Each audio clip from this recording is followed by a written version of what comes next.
We are going to see the unit 2 summary of only for the bar problems and the linear element.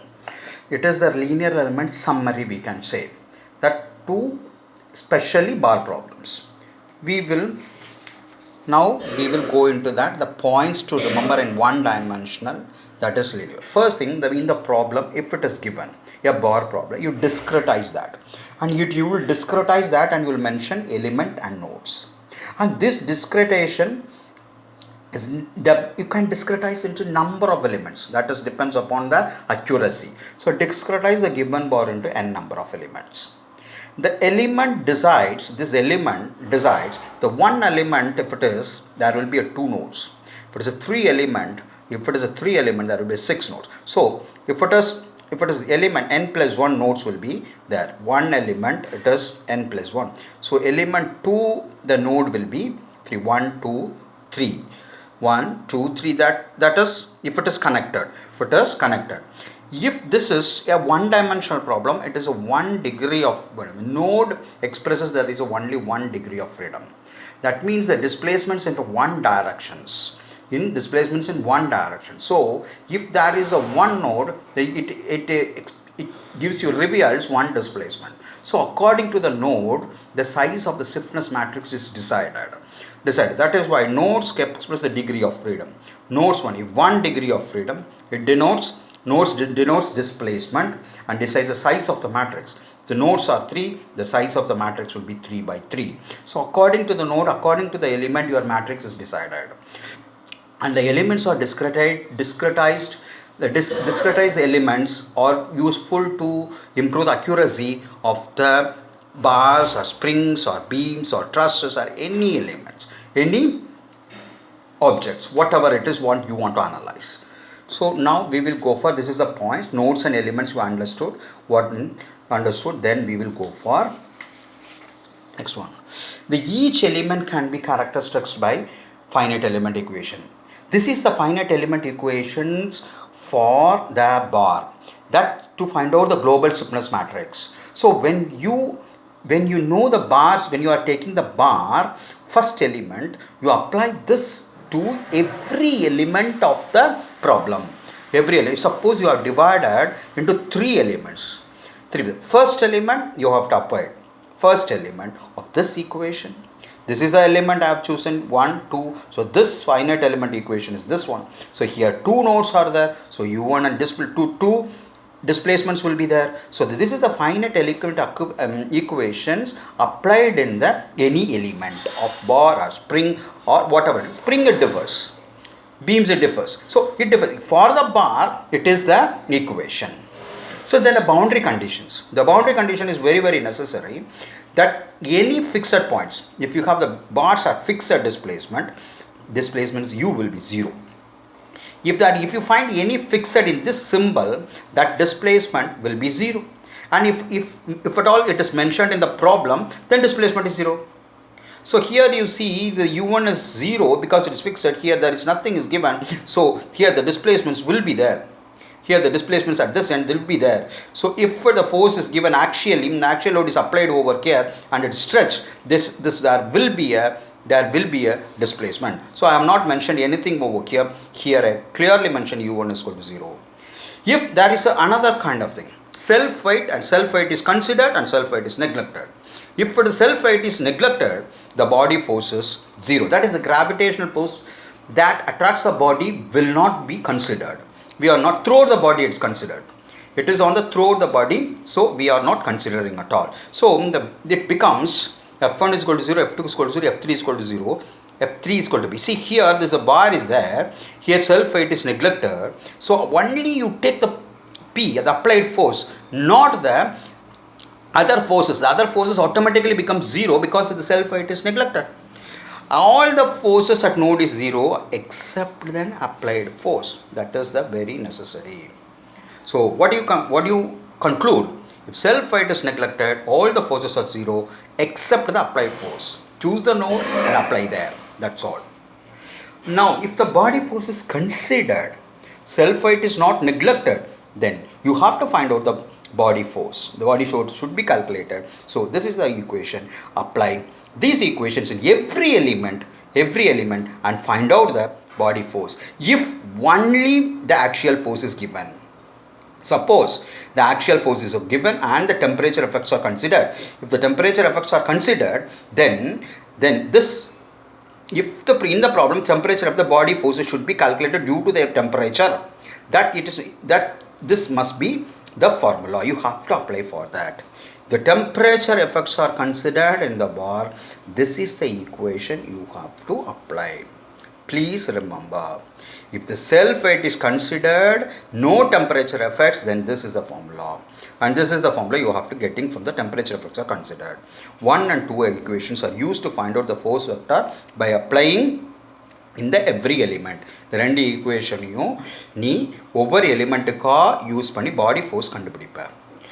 Note, the body force is a gravitational force. After finding out the global force matrix, இதை apply பண்ணி global force matrix கண்டுபிடிச்ச பிறகு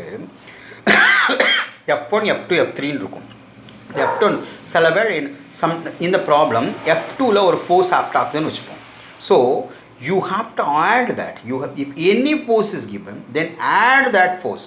And அந்த ஃபோர்ஸை corresponding நோடில் உள்ள ஃபோர்ஸோட add பண்ணிடணும். So இங்கே corresponding nodes order you have to add it. That we have seen in the many problems. So that is very very necessary.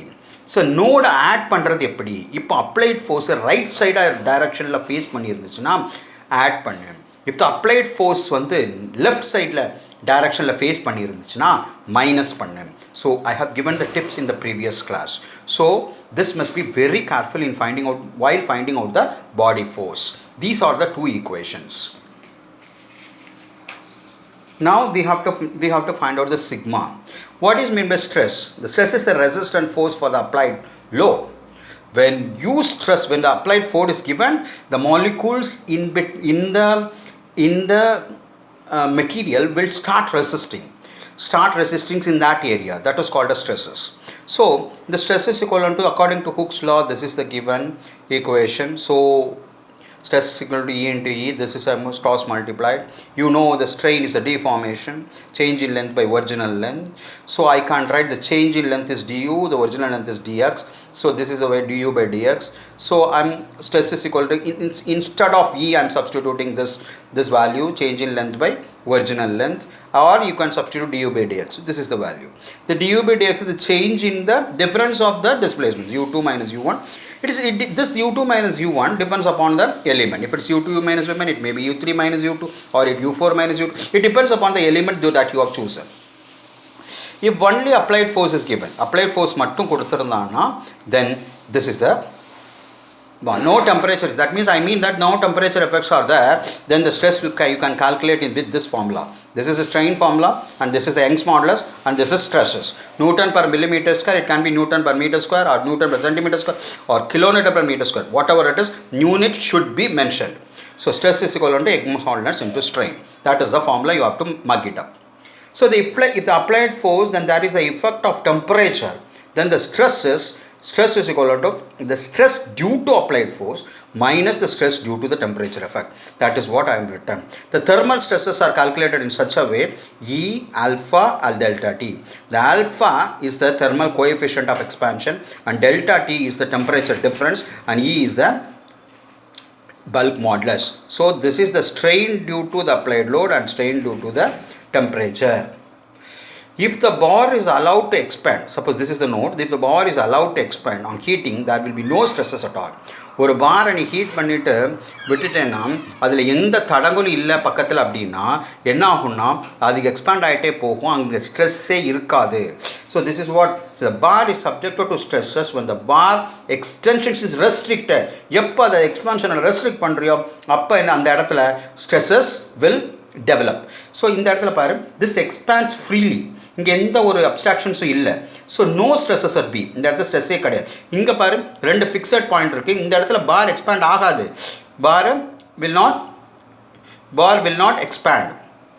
Bar will not at all expand. So the stresses will be minimum. Stresses will be there. The compressive stresses, maximum it will be compressive because it is compressed by the wall. Compressed if it is expands. So this is compressive stress. Remember that if there is no obstruction, there will be no stresses. If there is obstruction, that stresses will develop. So now we have to find out the stress, the reactional force. According to the Newton's law, there is for every action there is an equal and opposite reaction. That's what that principle has taken over here. The reaction force is always equivalent to the applied force, but it is in opposite direction. This is the way I have mentioned here. See, this is opposite direction. So this is the applied force, this is the reaction. When you give the applied, there will be automatically, there will be a one reaction which must be equivalent to the applied force. If it is not, it will be not in equilibrium. If both are equal, then it is in equilibrium. So to calculate the reaction force, this is the formula. So stiffness matrix, displacement matrix, force matrix.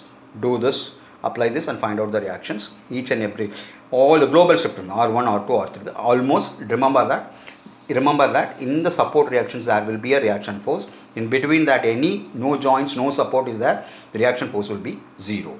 As just go through all the problems, you will find that. Sometimes if you get any values in between the bars or where there is no support at all, then your accuracy is questioned. But your element division is questioned. Your discretization is wrong. So you decide in such a way. And then if you go for one more element, again, if you increase the element, the accuracy will be there. So this is the unit of this stress, Newton per millimeter square or meter square, whatever it is. Reaction force is Newton. Stiffness matrix is Newton per meter, not meter square, Newton per meter. Force is all reaction force or whatever the force is, it is Newton. Strain is dimensionless. Constitutive relation, this is F and X are related, and K is the material constant, and this K is the stiffness of the any material. So thank you. This is the points to remember. I have given you a PDF also. Please go through this and mug it up the formula and apply this in every problem, and you will get a good marks. Thank you.